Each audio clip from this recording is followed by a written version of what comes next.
You know that goal you set at the start of the year? You can still do it, whether you're committed to a thru hike with friends, lifting heavier, or simply walking more. It's not too late to stick with it and make your future self proud, especially with the all-in-one nutrition shake from Kachava. Because quality nutrition shouldn't be complicated. Just 2 scoops of Kachava's all-in-one nutrition shake, and you've got 25 grams of protein, 6 grams of fiber, greens, adaptogens, and so much more. Plus, it actually tastes delicious. No fillers, no nonsense. Just the good stuff your body craves. So instead of adding to your backstock of supplements that overpromise and underdeliver, simplify your progress with just 2 scoops of the highest quality ingredients. Stick with your wellness goals. Go to Kachava.com and use code FITNESS for 15% off. That's Kachava.com and use code FITNESS. KACHAVA.com, code FITNESS. Every team, every topic, everywhere. This is Believe.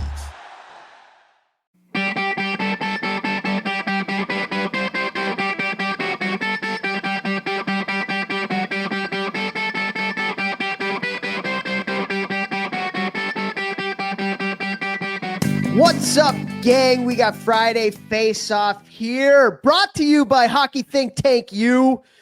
Go to httU.thehockeythinktank.com. Check it out, guys. Over 200 really passionate coaches, really passionate parents already in there, program directors. You got to check it out. So go to httU.thehockeythinktank.com today. Today, we got a Friday Face-Off, though. It's the start of the season, Vex. And I got a topic that gets batted around. This is something we used to do a lot more. You don't see it as much anymore.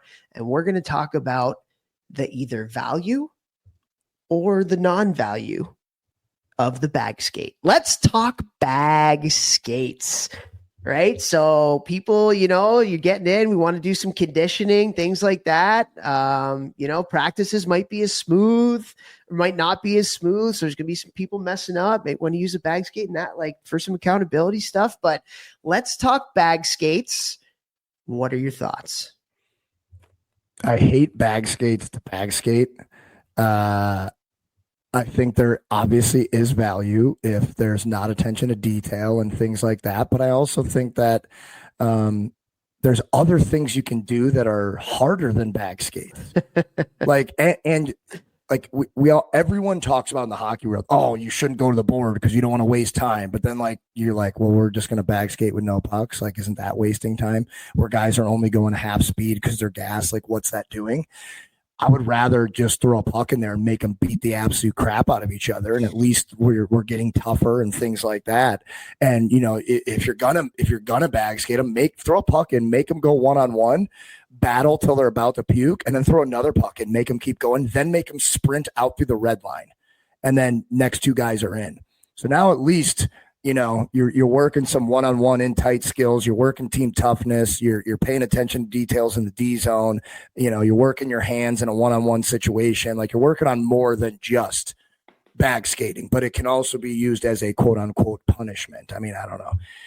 If you just I think it's a waste of time. Yeah. Let me break it down and simplify it for you. Flip it and reverse it. I think I just messed up that line, but either way, you were close enough. I was close enough. So there's basically 2 reasons to use a bag skate.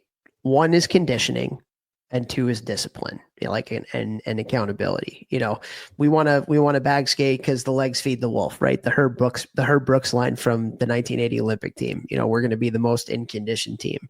Or, coaches use it for discipline. We didn't work hard. You're screwing up the drills in practice.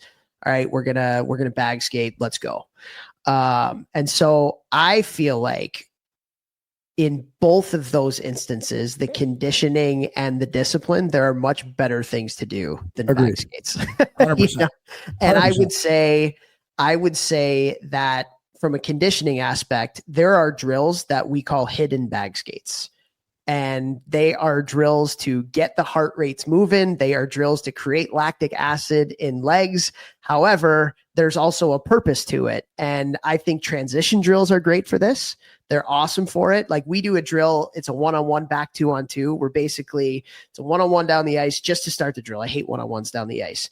But that play happens, and then you blow the whistle, and then on the other side of the rink, it triggers another forward entity to go the other way, and the two players that just went on the one-on-one, now the D is jumping up in the play, and the forward has to back check.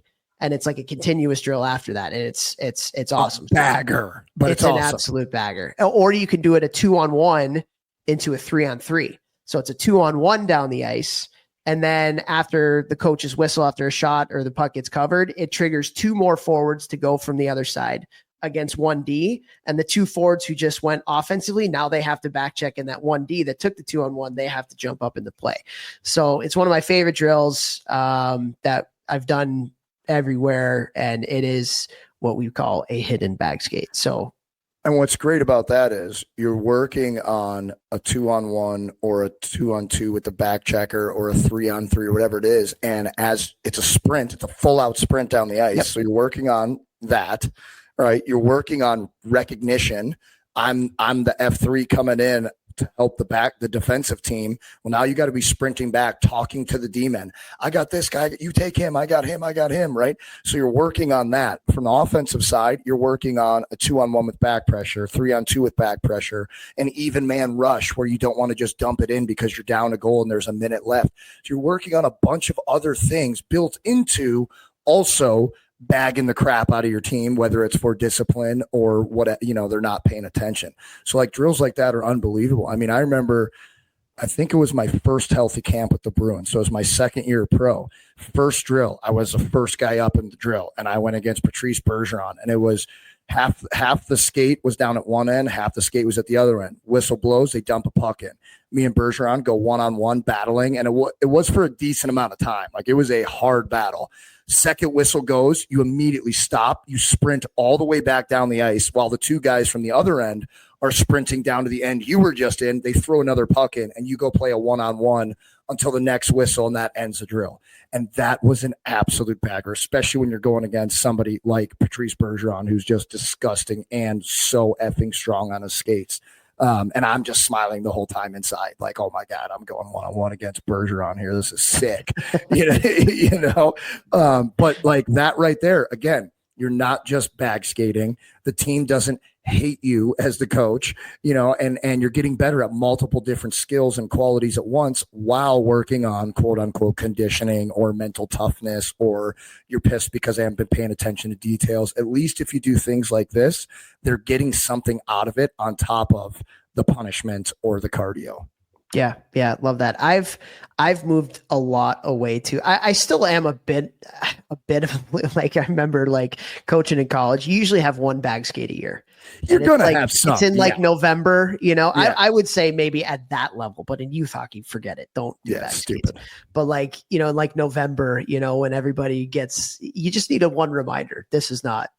But also like I've moved away from when you talk about like the discipline aspect or the accountability aspect, team doesn't show up the weekend before, maybe there's not a great culture, whatever it may be. Maybe in practice, the players aren't focused and are messing up the drills and everything. I think an absolute battle drill can accomplish the same thing that a bag skate can to get everybody back into focus. But also there's a lot more value to like actually player development and getting better than in doing that than there is in doing a bag skate. Like, how many times, Vex, have you like done battle drills in practice for accountability or discipline, and then it was like everybody's back, like we got everybody back. There's no resentment of the coach. There's no pissed off. Like, they're like, we deserve this, and it's like, okay, we're back. Let's go. Yes, all the time. And it brings guys closer, and why you're doing it. And then the messaging of why you're doing it has got to be at the forefront of that. Yeah. And also the younger ages, like if you do want to do something, if it's a culture issue or something, you have that battle practice, take them outside and then run them. Like, don't waste the $500 ice sheet, true, you take them outside and make them do a squat pyramid until they almost puke. Like, at least then you're accomplishing things on the ice. They're getting better. There's a discipline aspect, and you're not wasting $500 ice sheet. You can go do that for free off the ice. It's way easier to do it off the ice, and you need no equipment. Faux free. All right. And we got close to a minute here left. So just one really quick story to kind of epitomize what we're talking about. So, and I think I might have even told this story recently on the podcast, but maybe not. But my year when I was coaching at Miami of Ohio, we were one of the top teams in the country. We were the number one team in the country at different times during the year. And I remember Notre Dame came in and pumped us on Friday night. Like, we were awful, just a terrible game. Didn't have great compete. Just like one of those games where nothing went right. And so Rico, our head coach, the next day in our pregame skate, we had a battle practice. We legit had a battle practice in a pregame skate after a game the night before and a game in like 5 hours or 6 hours, 7 hours, whatever it was.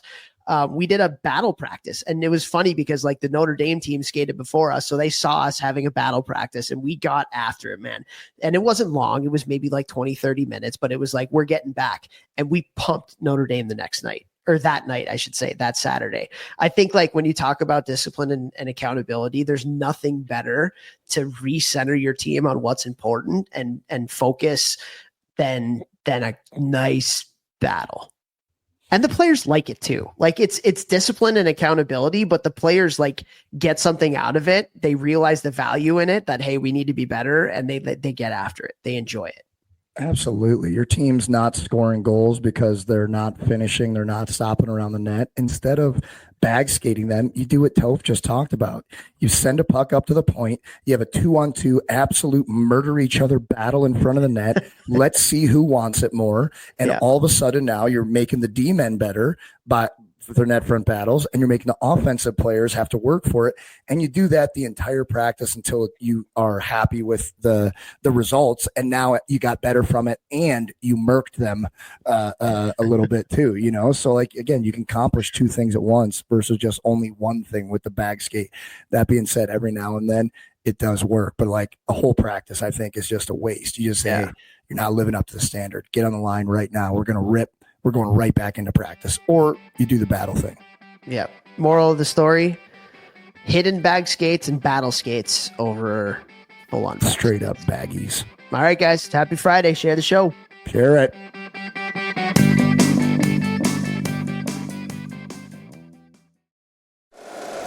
If you like the show, please take a moment to rate, review, and subscribe. It really does help the show to grow. Thank you for listening.